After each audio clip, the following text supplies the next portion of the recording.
जन्मदिन पतेता सभे दिल से बधाइया हो, दिल से बधाइया हो। जन्मदिन पतेता सभे दिल से बधाइया हो। जियो तू हजारों साल जाकिर भैया हो, जियो तू हजारों साल हमारा जान हो, जियो तू हजारों साल। डीजे मोहित हजारों साल दीवान जाकिर भैया हो, भैया हो।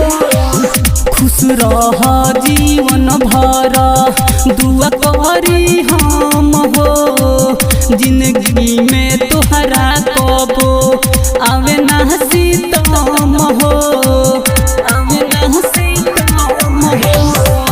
खुश रह जीवन भर दुआ करी हम हो, जिंदगी में तोहरा कबो आवे ना सितम हो।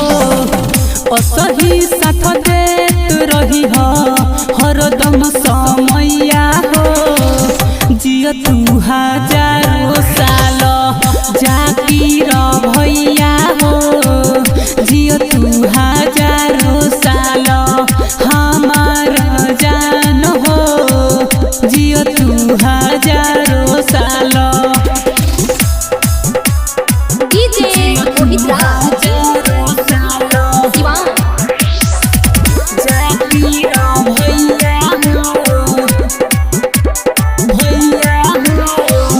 बोडेनु मनतावे 12 जुलाई के, सब खुश बाबे देख के कवानु खाई के कवानु खाई।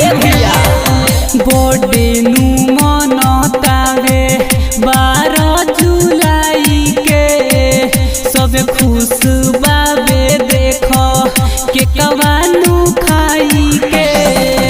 अपना राजन बाबू के छोड़ी हो ना बहिया हो, जियो तू हजारों साल जाकिर भैया हो, जियो तू हजारों साल हमारा जान हो, जियो तू हजारों साल।